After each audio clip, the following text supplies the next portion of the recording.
तो बच्चों कैसे हैं आप सब? बहुत-बहुत स्वागत है आपका आज की इस वीडियो में। आज का ये वीडियो क्लास 12th के बच्चों के लिए बहुत ज़्यादा ख़ास होने वाला है क्योंकि इस वीडियो में हम लोग देखने वाले हैं बच्चों क्लास 12th का जो आपका हिंदी इलेक्टिव का सब्जेक्ट है जिसे आप हिंदी ऐच्छिक विषय भी कहते हैं, इसका जो आपका सीबीएसई का बोर्ड एग्ज़ाम होने वाला है 16 मार्च को, ठीक है?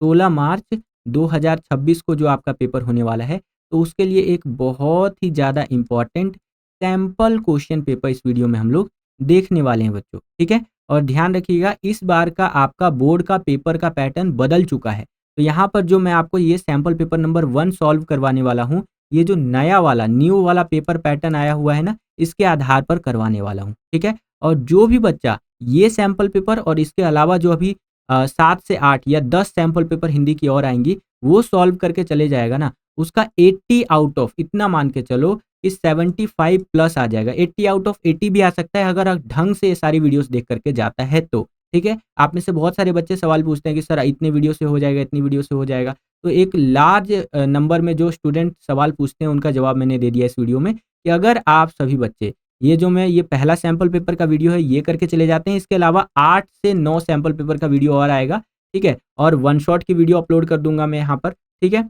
वन शॉट जो आपकी अंतरा और अंतराल वाली है और एक आपका अभिव्यक्ति माध्यम है, तीनों बुक की वन शॉट की वीडियो अपलोड कर दूँगा। ये देखकर चले जाओ, आपका 80 आउट ऑफ जो है 75 प्लस आना तय है। ढंग से देख के जाना बस, ठीक है? और बाकी सेल्फ स्टडी तो आप अपना करते रहो, ठीक है? और क्योंकि देखिए बहुत सारे क्वेश्चन इसी में से आप देख लीजिएगा सेम टू सेम रिपीट होकर के आएँगे, ओके? और अगर आप चाहते हैं कि इसी तरह से वीडियो हम आपके लिए लेकर के आते हैं तो 1000 लाइक कंप्लीट करवा दीजिएगा इस वीडियो पर, केवल और केवल 1000 लाइक, क्योंकि ये हिंदी की सैंपल पेपर सीरीज़ का पहला वीडियो है, ठीक है? और चलिए शुरू करते हैं। मैं 2-3 बार और बोल चुका हूँ। ओके, क्योंकि ये पहला वीडियो है तो एक बार हम पेपर के पैटर्न को समझेंगे। तो यहाँ पर बोला गया है हिंदी का पेपर आपका 3 खंडों के अंदर बँटा होगा, 3 सेक्शंस के अंदर बँटा होगा, खंड क, ख और ग करके, ठीक है? दिए गए निर्देशों का पालन करते हुए प्रश्नों के उत्तर आपको देने हैं। तीनों खंडों में आपसे कुल जो है 13 प्रश्न पूछे जाएँगे, 13 क्वेश्चन आपसे पूछे जाएँगे और तीनों खंडों के प्रश्नों को उत्तर देना अनिवार्य है। यथासंभव तीनों खंडों के प्रश्नों के उत्तर क्रम से लिखिए, ठीक है? लाइन वाइज़ लिखिए। और 80 नंबर का आपका पेपर आएगा, 3 घंटे का पेपर होता ही है। बोर्ड का पेपर कुछ इस तरह से होगा, यहाँ पर आप देख लीजिए। एक सीरीज़ नंबर आपको लिखा हुआ देखने को मिलेगा, एक सेट नंबर लिखा हुआ देखने को मिलेगा। जैसे कि ये जो मैं आपको सैंपल पेपर करवा रहा हूँ, ये सेट नंबर 1 है बच्चों, ठीक है? इसी तरह से 2, 3, 4 चारों सेट करवा दूँगा, ठीक है? और उसके अलावा भी अदर सीरीज़ के और सेट के क्वेश्चन पेपर कह लीजिए सैंपल पेपर ज़रूर सॉल्व करवाऊँ। तो चलिए वीडियो को शुरू करते हैं और ये जो हमारा पहला सैंपल पेपर हिंदी का इसको सॉल्व करते हैं बच्चों। तो यहाँ पर देखिए बच्चों हम लोग आ गए हैं खंड अ के अंदर, जो कि आपका वस्तुपरक प्रश्न जिसके अंदर आप कह सकते हैं या फिर अपठित बोध वाले प्रश्न हमसे पूछे जाएंगे। बेसिकली जो पैसेज वाले क्वेश्चन होते हैं। तो यहाँ पर पहला क्वेश्चन क्या कह रहा है, निम्नलिखित गद्यांश को ध्यानपूर्वक पढ़कर सर्वाधिक उपयुक्त उत्तर वाले विकल्प चुन करके लिखिए, ठीक है? तो एक गद्यांश दे दिया हमें, इसको पढ़ना है और इसके आधार पर जो हमसे क्वेश्चन पूछे जाएंगे उनका हल हमें यहाँ पर करना है, ठीक है? तो इस गद्यांश को देख लेते हैं बच्चों। यहाँ पर क्या हमें दिया गया है, इस तरह से है कि आप स्वयं को जितना ज्ञान से चमकाते जाएंगे उतना ही आपका जीवन के प्रति विश्वास बढ़ता जाएगा, ठीक है? जितना ज़्यादा आप नॉलेज एक्वायर करते जाएंगे उतना ज़्यादा ही आप क्या होते जाएंगे, उतना ज़्यादा आपका जो कॉन्फिडेंस वगैरह है वो लाइफ को लेकर के वो बढ़ता जाएगा, ठीक है? नियमित अध्ययन भी शक्ति संचयन का एक रूप है। आज आपके द्वारा किया गया अध्ययन कभी भी आपके जीवन में चमत्कार पैदा कर सकता है। जाहिर सी बात है, आज जो आप स्टडी कर रहे हैं वो आपके लाइफ में कभी भी यहाँ पर एक चमत्कार, एक मिरेकल कर सकता है ना? अक्षय कुमार जी का एक मीम भी है, मिरेकल मिरेकल, इस तरह से, तो है ना? तो आज जो आप स्टडी कर रहे हैं वो आपके लाइफ में कभी ना कभी चमत्कार जरूर करेगा। और एक बहुत फेमस कहावत है कि जो नॉलेज होता है कभी भी वेस्ट नहीं जाता है, जो आपका ज्ञान होता है वो कभी भी आपका बर्बाद नहीं जाता है, व्यर्थ नहीं जाता है। और ये बिल्कुल फैक्ट वाली बात है। इसको मैंने अपनी लाइफ में बहुत बार एक्सपीरियंस किया है कि मैंने 5 साल 10 साल पहले जो चीज़ें पढ़ी थी, जो चीज़ें सुनी थी, तो वो आज भी कई बार मुझे काम आ जाता है, ठीक है बच्चों? तो उसी को लेकर के आपका एक गद्यांश दिया गया है। वीडियो को पॉज करके अगर आप पढ़ना चाहते हैं तो पढ़ सकते हैं। इसके जो क्वेश्चन आंसर्स है उनको हम लोग डायरेक्ट डिस्कस कर लेते हैं, ठीक है बच्चों? तो ये आप अपनी स्क्रीन पर देख सकते हैं, इस तरह से आपका ये दिया गया है, ओके? अब यहाँ पर देखिए पहला क्वेश्चन क्या पूछ रहा है हमसे कि आप स्वयं को जितना ज्ञान से चमकाते जाएंगे, ठीक है? यहाँ पर चमकाते जो वर्ड है इसको अंडरलाइन किया गया है, ठीक है? नीचे से ओके। उपयुक्त पंक्ति में रेखांकित शब्द, ये जो रेखांकित शब्द है इसके संदर्भ में प्रयोग किया गया, मतलब किसके संदर्भ में प्रयोग किया गया है ये आपको यहाँ पर बताना है। तो जाहिर सी बात है अपने विवेक में दिन प्रतिदिन बढ़ोतरी करने के लिए, ठीक है। तो जितना ज़्यादा आप मतलब अपने आप को नॉलेज एक्वायर करते रहेंगे, अपने दिमाग में चीज़ों को समझते रहेंगे, पढ़ते रहेंगे, उतना ज़्यादा अपने विवेक को अपने इस तरह से अपने आप को डेवलप होते हुए आप देखेंगे बच्चों, ठीक है। नेक्स्ट क्वेश्चन देखिए यहाँ पर क्या है, गद्यांश के आधार पर शक्ति संचयन का सटीक अर्थ पहचानिए। तो शक्ति संचयन का क्या अर्थ होगा बच्चों? तो शक्ति संचयन का अर्थ होगा आपका निरंतर अपनी क्षमताओं का विकास करना, ठीक है। जो आपकी कैपेसिटी है, ठीक है, जो आपकी कैपेसिटी है उसको निरंतर डेवलप करना। तो ये चीज़ आपका यहाँ पर बिल्कुल करेक्ट आंसर हो जाएगा। तीसरा क्वेश्चन यहाँ पर देखिए क्या कह रहा है कि गद्यांश में रेखांकित पंक्ति उस व्यक्ति के डैश को व्यक्त करता है। तो जो रेखांकित पंक्ति है बच्चों वो ज्ञानाभाव जो होता है उसको व्यक्त करता है, ठीक है। एक चीज़ और मैं आपको बता देता हूँ, देखिए जो पैसेज होता है आपका, चाहे काव्यांश ले लीजिए, गद्यांश ले लीजिए, कभी भी सेम नहीं आता है। तो हम क्या कर रहे हैं, हम एक तरह से प्रैक्टिस कर रहे हैं, ठीक है। और मोस्टली क्वेश्चंस कौन कौन से रिपीट होते हैं, अभिव्यक्ति माध्यम वाले जो मैं आपको क्वेश्चंस करवाऊंगा उसमें से आ सकता है, ठीक है। रचनात्मक लेख वाले क्वेश्चंस आ सकते हैं आपके, दोनों बुक है आपकी अंतरा प्लस अंतराल वाले, उसके जो क्वेश्चंस करवाऊंगा उसमें से सेम टू सेम क्वेश्चन आ सकते हैं, ठीक है। उसकी पॉसिबिलिटी रहती है। लेकिन ये जो क्वेश्चंस हम लोग कर रहे हैं ये प्रैक्टिस के लिए कर रहे हैं, ध्यान रखिएगा, क्योंकि इसमें बहुत सारे बच्चे फंसते हैं। Thank you so much sir, आप बहुत अच्छा समझाते हो। मोस्ट वेलकम बच्चे, मोस्ट वेलकम।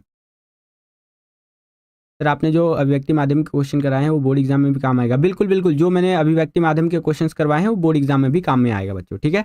अगला देखिए, सचित शक्ति का महत्व किससे तुलना करके बताया गया है, ठीक है। तो सचित शक्ति का महत्व स्वस्थ शरीर की प्रतिरोधक शक्ति से तुलना करके बताया गया है, ठीक है। जो एक हेल्दी बॉडी होता है उसका जो यहाँ पर प्रतिरोधक शक्ति होता है, यानी इम्यूनिटी सिस्टम की बात कर रहा है, तो उससे यहाँ पर कंपैरिजन किया गया है, ठीक है। तो इसी तरह से यहाँ पर दिया गया है, इसके आधार पर क्वेश्चन आप देख सकते हैं।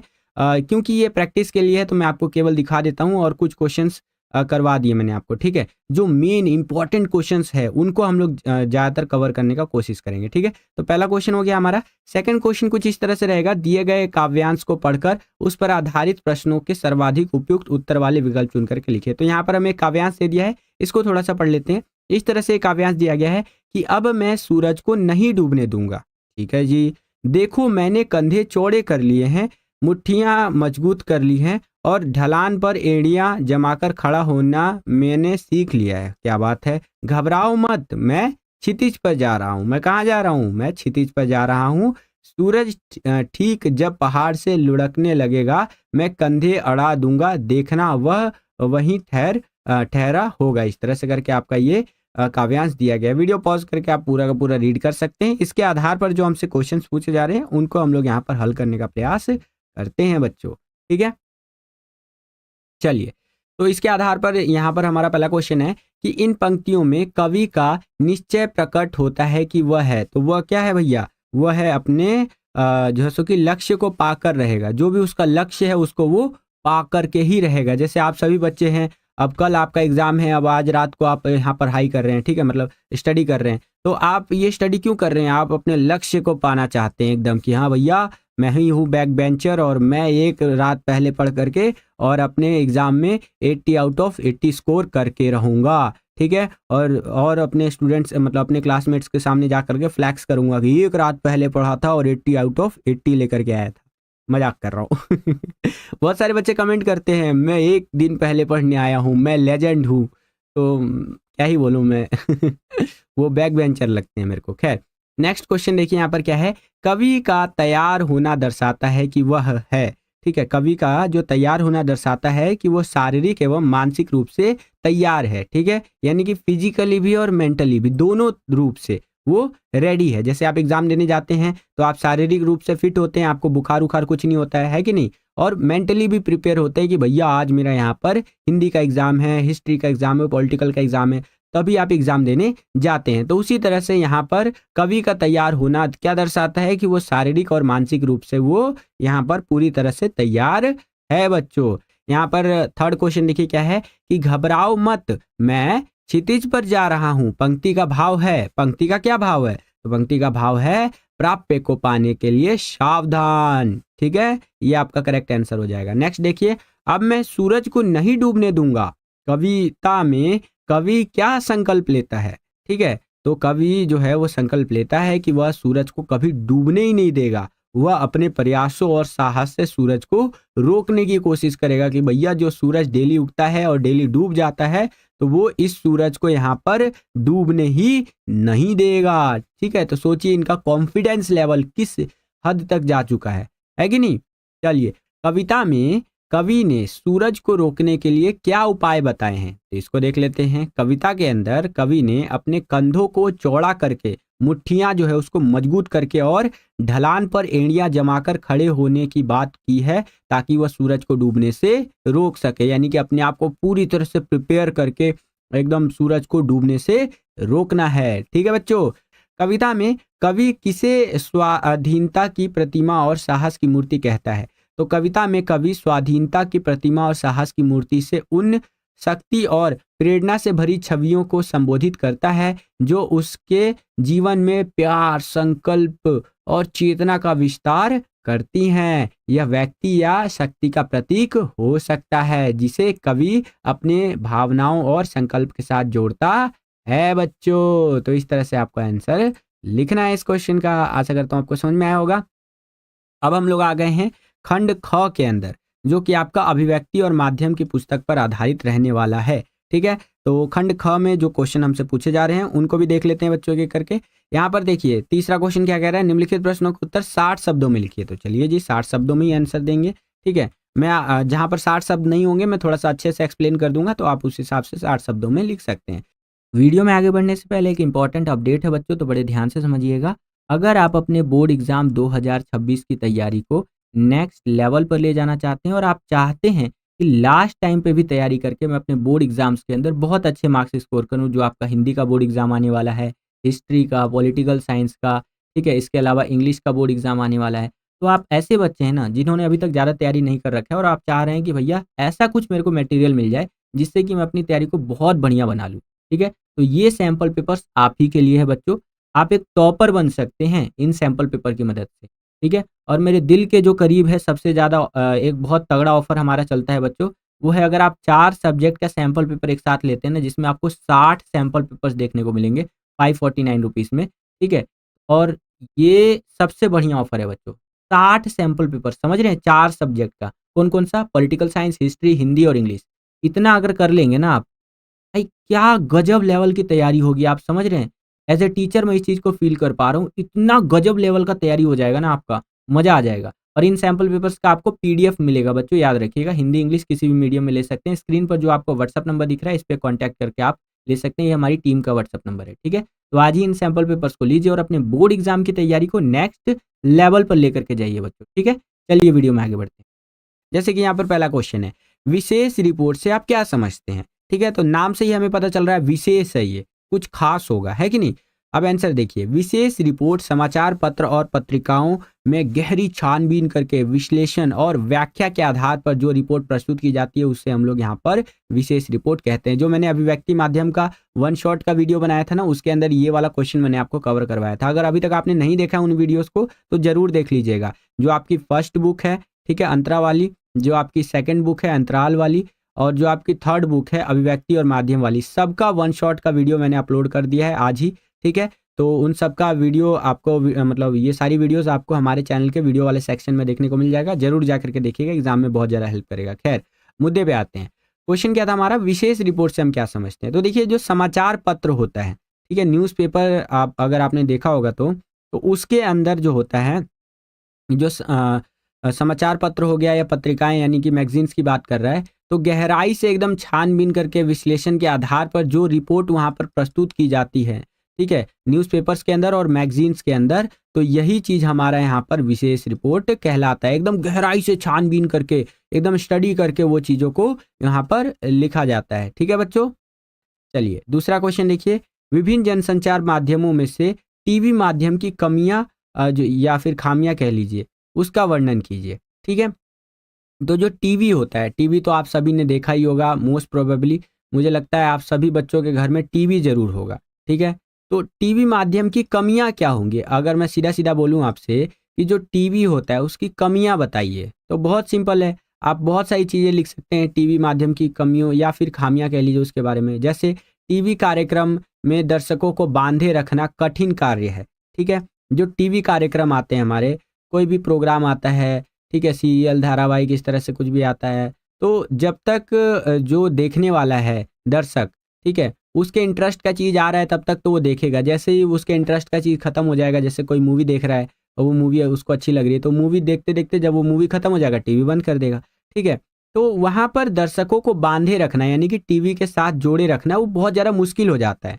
ठीक है, लेकिन मैं देखता हूँ कि मम्मी लोग जो होती हैं, अक्सर मैंने और लोगों के घरों में और भी मतलब बिल्कुल क्लोजली भी ऐसी चीज़ें ऑब्जर्व की हैं मैंने, कि जो मम्मी लोग होती हैं ना वो टीवी बहुत ज़्यादा देखती हैं इस तरह से, है ना। मम्मी हो गई, हमारी बहनें हो गई, तो टीवी वूवी बहुत देखती हैं। और ख़ास करके वो जो सीरियल उरियल आता है आजकल, बहुत सारे सीरियल चल गए हैं, धूम तनाना धूम धूम धूम धा, इस तरह के जो सीरियल आते हैं वो बहुत देखते हैं। और पहले मैं भी नहीं देखा करता था, ठीक है।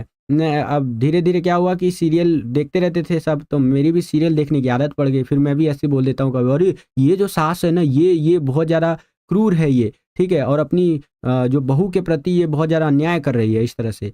कई बार मैं भी ये बोल जाता हूँ, तो मेरे घर वाले ऐसे एकदम शॉक होकर के मेरे को देखने लग जाते हैं, अरे! ये सीरियल कब से देखने लग गया? ये धारावाहिक नाटक कब से देखने लग गया?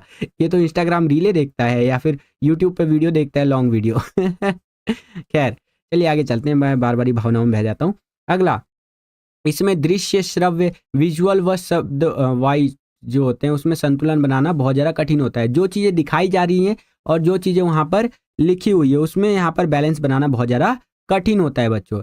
एमडी सलमान भाई, हेलो सर मेरा भी नाम ले लो, ले लिया मैंने आपका नाम, ठीक है? तो इस तरह से ये फ़नी था सर। ये रिश्ता क्या कहलाता है, हो धूम तनाना अनुपमा। खैर, आगे चलते हैं। अगला, इसमें समय की सीमा होती है, ठीक है? जो टीवी पर कार्यक्रम, मूवी वगैरह आते हैं उसमें समय सीमा होता है और ये एक रेखीय माध्यम होता है। अच्छा, कौन सा बच्चा मुझे बताएगा एक रेखीय माध्यम का क्या मतलब होता है? एक रेखीय माध्यम क्या होता है? मैं बिल्कुल सिंपली आपको समझा देता हूँ। एक रेखीय का माध्यम ये है, मतलब एक रेखीय माध्यम का मतलब ये है, जो उधर से ही चीज़ें बोली जा रही है और उस चीज़ को रिवाइंड नहीं किया जा सकता है, ठीक है? जैसे यूट्यूब पे हम कोई वीडियो देखते हैं, अभी आप ये लाइव स्ट्रीम देख रहे हैं, तो आपको कोई चीज़ समझ नहीं आएगा तो आप वीडियो को पीछे करके देख लेंगे। लेकिन टीवी पर जब हम चीज़ें देखते हैं तो उसको हम रिवाइंड नहीं कर सकते हैं। क्लियर है बच्चों? तो ये हमारे एक रेखीय माध्यम में आता है और ये कमी है टीवी माध्यम की। क्लियर है बच्चों? अगला देखिए, टीवी माध्यम में लाभ को ध्यान में रख करके तैयार किए गए कार्यक्रम विशेष दर्शक वर्ग के लिए होते हैं, अतः ये टाइप्ड हो जाते हैं। कई बार क्या होता है ना कि प्रॉफिट को ध्यान में रख करके ही यहाँ पर चीज़ें जो है दिखाई जाती हैं। ठीक है बच्चों? अगला क्वेश्चन देखिए यहाँ पर क्या है, कविता लेखन के लिए आवश्यक प्रमुख घटकों का वर्णन कीजिए। देखिए, अनुभव और कल्पना का सामंजस्य, कविता में भाव और विचारों के साथ अपनी कल्पना शक्ति का प्रयोग करता है। ठीक है, देखिए सिंपल सा क्वेश्चन है, कविता लेखन, जब भी हम कविता लिखते हैं तो उसके लिए प्रमुख आवश्यक घटक क्या होते हैं? ठीक है, इंपॉर्टेंट चीजें क्या होती है कविता लेखन के लिए?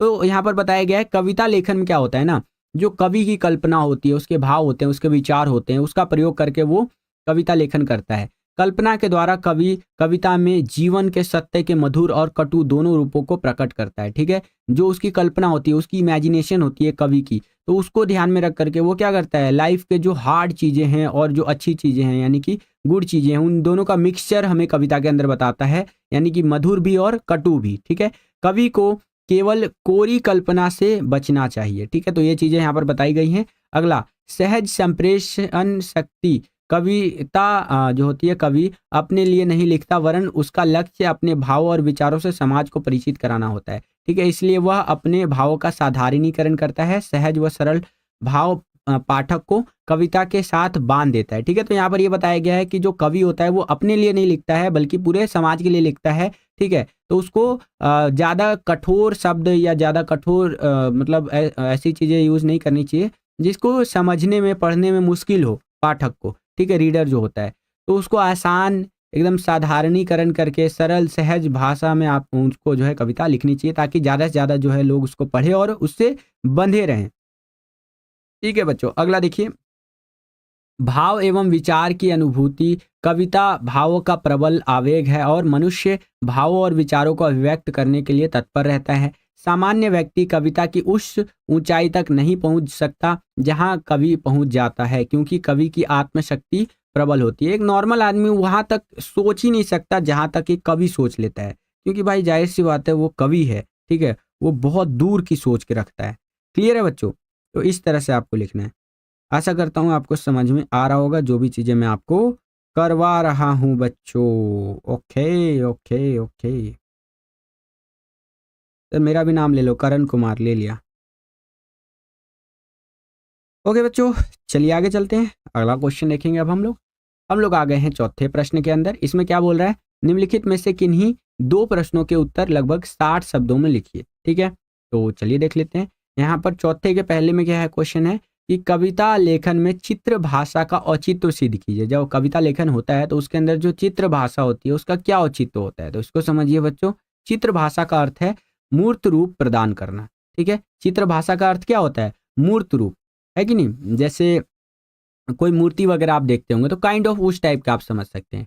काव्य में बिंब को वह शब्द चित्र माना जाता है और जो कल्पना द्वारा एक जैसे कि इंद्रिय अनुभव के आधार पर निर्मित होता है। तो इस तरह से आप इस क्वेश्चन का आंसर लिख सकते हैं। नेक्स्ट क्वेश्चन देखिए। ये क्वेश्चन जो है मोस्ट इंपॉर्टेंट क्वेश्चन है, कई बार पेपर में आ रखा है। ठीक है, और एग्जाम्स में आने की संभावना बहुत ज्यादा रहती है इस क्वेश्चन की बेसिकली, कि उल्टा पिरामिड शैली में समाचारों को किस क्रम में लिखा जाता है। ठीक है, तो उल्टा पिरामिड शैली में सबसे इंपॉर्टेंट चीज को सबसे पहले रखा जाता है, फिर उससे कम इंपॉर्टेंट, फिर उससे कम इंपॉर्टेंट, और इस तरह से ये चलता रहता है। सर आपकी एज कितनी है? एज जान के क्या करोगे आप हैं?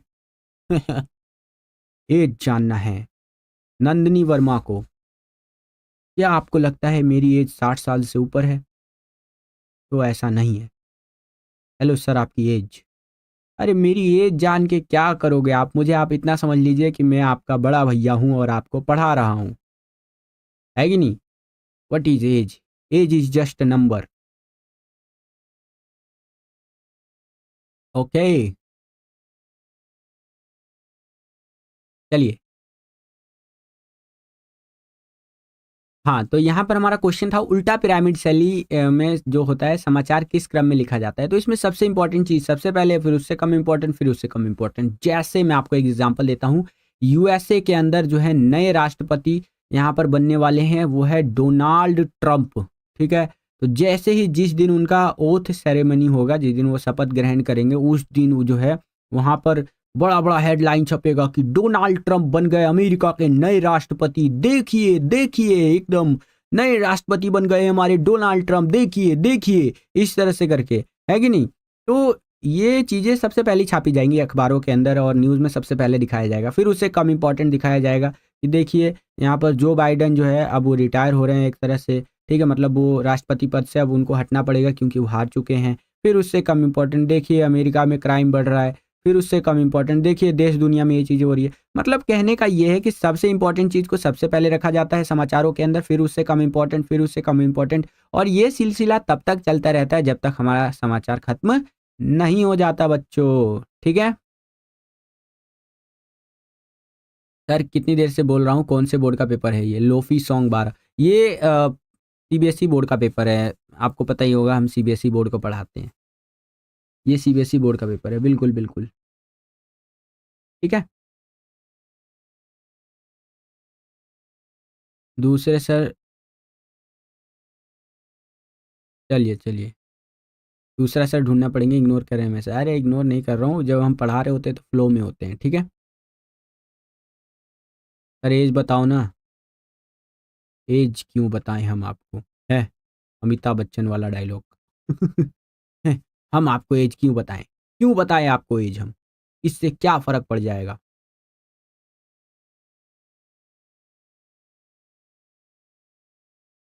करण कुमार, मैं देख रहा हूँ आपकी मैसेजेस। चलिए आगे चलते हैं। ये आपने देख लिया, और बाकी जो लिखा हुआ है उसको हम देख लेते हैं एक बारी। यहाँ पर क्या लिख करके बता रखा है कि उल्टा पिरामिड शैली के बारे में, कि इसमें किसी भी घटना या समस्या के सबसे महत्वपूर्ण तथ्य, सूचना या जानकारी को सबसे पहले भाग में लिखा जाता है। उसके बाद घटते महत्व की सूचना या तथ्य की जानकारी दी जाती है। यह प्रक्रिया तब तक चलती रहती है जब तक समाचार समाप्त नहीं हो जाता बच्चों। क्लियर है? आशा करता हूँ आपको समझ में आया होगा। अगला क्वेश्चन देखिए यहाँ पर क्या है, विभिन्न जनसंचार माध्यमों में से टीवी माध्यम की खूबियों जो है उसके बारे में हमें बताना है। अभी तक हमने कमियां देखी थी, टीवी के बारे में कमियां देखी थी, अब हमें यहाँ पर इसका अच्छाई देखना है। ठीक है, the queen bees you are the best in the world. Thank you, पढ़ने पे ध्यान दीजिए लेकिन। तो यहाँ पर देखिए, टीवी माध्यम की अगर हम खूबियों की बात करें तो पहले मैं एक टीवी बना देता हूँ, और मेरी ड्राइंग बहुत ज़रा ख़राब है तो कोई भी बच्चा जज ना करे, ठीक है। तो इस तरह से मैंने एक टीवी बना दिया। ये देखिए, ये 10 करोड़ का टीवी है जो मेरे द्वारा बनाया गया है, जोक सपाट। देखिए, विश्व की घटनाओं को घर बैठे सीधे लाइव देख सकते हैं। दुनिया में कोई सी भी घटना हो रही हो, टीवी पर हम एकदम लाइव देख सकते हैं। जैसे रशिया यूक्रेन का वॉर चला था तो टीवी पे आता था ना, देखिए रशिया यूक्रेन का वॉर चालू हो गया है, ये देखिए ये दुनिया में हो रहा है, वो हो रहा है, भारत में ये हो रहा है, ये देखिए, इस तरह से। तो घर बैठे बैठे हम चीज़ों को लाइव देख सकते हैं।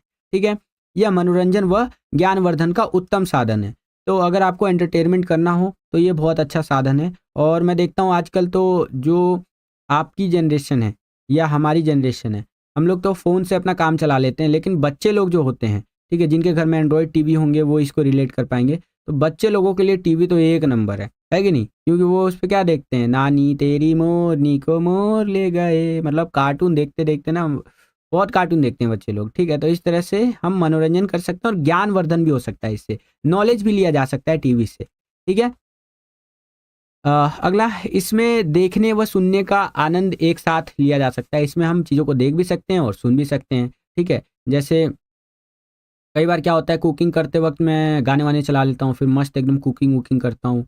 कभी कभी कुछ कुछ बनाता रहता हूँ, तो कभी रसगुल्ले बना लिए, कभी ढोकला बना लिया, इस तरह से, है कि नहीं? तो इसमें हम चीज़ों को देख भी सकते हैं और सुन भी सकते हैं, दोनों का आनंद एक साथ ले सकते हैं। इसके माध्यम से साक्षर व निरक्षर दोनों तरह के लोग कार्यक्रम देख व सुन सकते हैं। तो अगर आप पढ़े लिखे हैं, अगर आप पढ़े लिखे नहीं हैं तो कोई फ़र्क नहीं पड़ता है, आप टीवी माध्यम का फ़ायदा उठा सकते हैं बच्चों। ठीक है? सर, फाइनल का सिलेबस क्या है? फाइनल टर्म का सिलेबस ऑलरेडी अपलोड कर दिया है। यूट्यूब पे जाके आप सर्च कर लीजिए, क्लास 12 हिंदी इलेक्टिव सिलेबस 2024-25 विद्यालय स्टडी पॉइंट, तो आपको देखने को मिल जाएगा।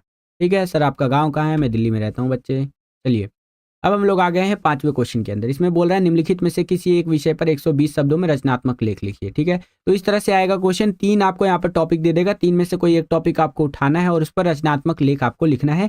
काइंड ऑफ एक तरह से आप निबंध टाइप का इसको आप समझ सकते हैं बच्चों। ठीक है, तो चलिए इसको देख लेते हैं। यहाँ पर मैंने आपको लिख के दिखाया है, दुर्घटना से देर भली। ये कहावत आपने जरूर सुनी होगी। ठीक है, और just a second, oh sorry, थोड़ा-सा यहाँ पर टाइपिंग एरर है, तो ये आपका दुर्घटना से देर भली मैंने टाइप कर दिया है, बल्कि मैंने आपको इस चीज़ के ऊपर लिख करके दिखाया है, आधुनिक युग में कंप्यूटर का महत्व। ठीक है, कंप्यूटर के बारे में मैंने आपको लिख के दिखाया है, थोड़ा-सा ये टाइपिंग एरर है तो इसको इग्नोर कीजिएगा। चलिए, तो इस तरह से लिखा है मैंने, कंप्यूटर आधुनिक तकनीकी का एक महान खोज है। यह कम समय और कम श्रम शक्ति पर उच्च स्तर का परिणाम प्रदान करता है। ठीक है, तो कंप्यूटर एक बहुत अच्छी चीज़ है। आपको पता होना चाहिए कि जो मैं ये लाइव ले रहा हूँ वो भी कंप्यूटर की सहायता से ले रहा हूँ, है कि नहीं बच्चों? तो कंप्यूटर बहुत बड़ी खोजों में से एक है और इसने ह्यूमंस को बहुत ज़्यादा डेवलप होने में मदद की है। लोग चुटकियों में किसी भी सेवा, उत्पाद या दूसरी चीज़ों के बारे में जानकारी प्राप्त कर सकते हैं। कंप्यूटर में लगे इंटरनेट द्वारा हम कुछ भी खरीद सकते हैं, ठीक है? और घर बैठे डिलीवरी प्राप्त कर सकते हैं। कई लोग अपने बच्चों के लिए लैपटॉप और डेस्कटॉप खरीदते हैं, जिससे वो अपनी पढ़ाई से संबंधित कार्य बच्चे कर सकें। ठीक है, कई लोग क्या करते हैं, अपने बच्चों को लैपटॉप खरीद के देते हैं, कंप्यूटर ही खरीद के दे देते हैं, जिससे कि वो पढ़ाई कर सके। यह एक इलेक्ट्रॉनिक मशीन है जो गणना करने तथा बड़ी समस्याओं को सुलझाने में सक्षम है। ईमेल, वीडियो कॉल का उपयोग कर हम काफ़ी कम समय में अपने मित्रों, रिश्तेदारों, माता पिता या किसी भी व्यक्ति से जुड़ सकते हैं। मान लीजिए आपकी नौकरी लग गई, आप अमेरिका चले गए, तो अमेरिका में बैठे बैठे आप वीडियो कॉल की सहायता से कंप्यूटर पे आराम से बैठेंगे, अपने लैपटॉप पे बैठेंगे और मस्त एकदम क्या कर सकते हैं, वहाँ से वीडियो कॉल कर सकते हैं और अपनी मम्मी से पूछ सकते हैं, और मम्मी क्या कर रही हो, आपके लिए मैं यहाँ से डॉलर ही डॉलर भेजने वाला हूँ। ठीक है, मैं बहुत पैसे कमा रहा हूँ। तो ये मैं आपका फ्यूचर थोड़ा सा प्रिडिक्ट कर रहा हूँ, आप बहुत आगे बढ़े, ये हमारी तो यही इच्छा है बच्चों। ठीक है, तो यहाँ पर आप वीडियो कॉल की सहायता ले सकते हैं और कंप्यूटर में बैठ के वीडियो कॉल करने का एक अलग ही मजा है। तो इस तरह से करके आप यहाँ पर लिख सकते हैं। ये देख सकते हैं, मैंने आपको लिख करके दिखा रखा है बच्चों। ये रचनात्मक लेख है बच्चों, जिसके अंदर आपकी क्रिएटिविटी देखी जाती है। ठीक है, निबंध टाइप का ही इसको आप समझ सकते हैं। जैसे हम निबंध लिखा करते थे ना, काइंड ऑफ आप इसको वैसा ही समझ सकते हैं रचनात्मक लेख को। क्लियर है बच्चों? चलिए चलिए, आशा करता हूँ आपको समझ में आया होगा। अब हम लोग आ गए हैं छठे क्वेश्चन के अंदर। ओके, चलिए। Creator Mohini, thank you so much sir ji, अभी आपकी वीडियो देखी हिंदी के सैंपल पेपर, अब मेरे सारे डाउट्स क्लियर हो गए हैं। थैंक यू सो मच, आप हमारे लिए इतनी मेहनत करते हो। मोस्ट वेलकम बच्चे, मोस्ट वेलकम। आज मेरा इकोनॉमिक्स का पेपर था, आपकी वजह से बहुत अच्छा गया। थैंक यू बच्चे, थैंक यू। चलिए, यहाँ पर देखिए छठा क्वेश्चन इसमें बोल रहा है, इसमें से कोई 2 प्रश्न आपको करने हैं और 60 शब्दों में आपको आंसर लिखना है, ठीक है। पहला क्वेश्चन है, प्रिंट माध्यम से क्या तात्पर्य है एवं विज्ञापन के 2 उद्देश्य बताइए। तो प्रिंट माध्यम के बारे में आप यहाँ पर समझिए। देखिए, प्रिंट माध्यम से तात्पर्य है अखबार, पत्रिकाएं और पुस्तकें। इन्हें प्रिंट किया या छापा जाता है, इनमें स्थायी तो होता है, ठीक है। जैसे आपके जो बुक्स होते हैं वो प्रिंट माध्यम में आएगा, ठीक है। अखबार जो आप छूते हैं, पढ़ते हैं, वो प्रिंट माध्यम में आएगा क्योंकि उसके ऊपर चीज़ें छापी जाती हैं बच्चों, ठीक है। तो ये हो गया आपका प्रिंट माध्यम। ओके, अगला था हमारा इसी में क्वेश्चन कि विज्ञापन के 2 उद्देश्य बताइए। तो देखिए, कोई भी चीज़ का एडवर्टाइजमेंट किया जाता है, विज्ञापन किया जाता है, ठीक है। तो वो क्यों किया जाता है? अपने उत्पाद की विशेषताएं बताने के लिए। जैसे नया फ़ोन मार्केट में लॉन्च होता है, ये देखिए एप्पल 16 लॉन्च हो गया, आईफोन 16 लॉन्च हो गया है, ठीक है। तो इस तरह के प्रोडक्ट जब लॉन्च होते हैं तो पूरा दबा के उसका एडवर्टाइजमेंट होता है, मार्केटिंग की जाती है, जिससे कि वो अपने प्रोडक्ट के बारे में ज़्यादा से ज़्यादा यहाँ पर जो फीचर्स है, विशेषताएं हैं, उसको बता सके, ठीक है। लोगों का ध्यान आकर्षित कर वस्तु की बिक्री बढ़ाना, ठीक है। ज़्यादा से ज़्यादा लोगों को अट्रैक्ट करते हैं, ठीक है। इस तरह की चीज़ें करके, विज्ञापन करके, समझ रहे बच्चों? तो इस तरह से आपको आंसर लिखना है। नेक्स्ट क्वेश्चन देखिए यहाँ पर क्या है। कहानी साहित्य की एक ऐसी विधा है जो अपने ही सीमित क्षेत्र में पूर्ण स्वतंत्र एवं प्रभावशाली है, ठीक है। इस कथन के आलोक में कहानी की विशेषताओं को स्पष्ट करें। तो देखिए, कहानी की यही विशेषता है कि इसमें मानव के जीवन की किसी प्रमुख घटना का वर्णन होता है। जैसे हमारी दादी, हमारी नानी, हमारे दादाजी, ये सब हमें कहानियां सुनाया करते थे ना, ठीक है। तो उसी के बारे में बताया गया है कि कहानी की यही विशेषता है कि इसमें मानव के जीवन की किसी भी प्रमुख घटना का वर्णन होता है, ठीक है। जो प्रमुख घटना रही होगी उसका वर्णन हमें देखने को मिलता है कहानियों के माध्यम से। कहानी एक रचना है जिसमें जीवन के किसी अंग, किसी एक मनोभाव को प्रदर्शित करना ही लेखक का उद्देश्य होता है। उसका चरित्र, उसकी शैली तथा कथा विन्यास सब उसी भाव की पुष्टि करते हैं। तो इस तरह से आप इस क्वेश्चन का आंसर लिख सकते हैं बच्चों। नेक्स्ट क्वेश्चन देखिए यहाँ पर क्या है कि कविता हमें जीने की कला सिखाती है, स्पष्ट कीजिए, ठीक है। देखिए कितना इंपॉर्टेंट और कितना इंटरेस्टिंग क्वेश्चन है।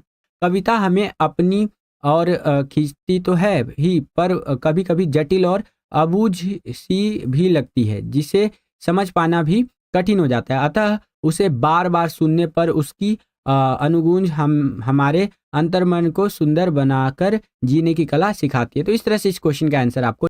तो बस बच्चों, यही था आज का ये वीडियो। आशा करता हूँ आपको ये वीडियो पसंद आया होगा। अगर आपको ये वीडियो पसंद आया तो कर दीजिए ज़्यादा से ज़्यादा लाइक। जितना ज़्यादा वीडियो को आप लाइक करेंगे उतना ज़्यादा हमारा मोटिवेशन बढ़ता है इसी तरह की वीडियोस को बनाने के लिए। चैनल पर अगर आप नए आ गए हैं, विद्यालय स्टडी पॉइंट को अभी तक आपने सब्सक्राइब नहीं किया है, तो क्या कर रहे हैं आप? अभी विद्यालय स्टडी पॉइंट को सब्सक्राइब कर लीजिए। इसी तरह की वीडियोस हम आपके लिए लेकर के आते रहते हैं। जैसे ही आप चैनल को सब्सक्राइब करेंगे, बगल में आपको बेल का, घंटी घंटा कुछ भी कह सकते हैं, उसका आइकन देखने को मिलेगा। उसको प्रेस करके ऑल पे क्लिक कर दीजिएगा, जिससे कि जो भी हम नया वीडियो अपलोड करें उसका नोटिफिकेशन सबसे पहले आपके फ़ोन पर आ जाया करे और आपकी जो तैयारी है एग्जाम्स के लिए वो और भी बेहतर से बेहतर तरीके से हो सके। इस वीडियो के लिए इतना ही। मिलता हूँ आपसे अगली और एक्साइटिंग वीडियो में। तब तक के लिए खुश रहिए, खुश रखिए सभी को।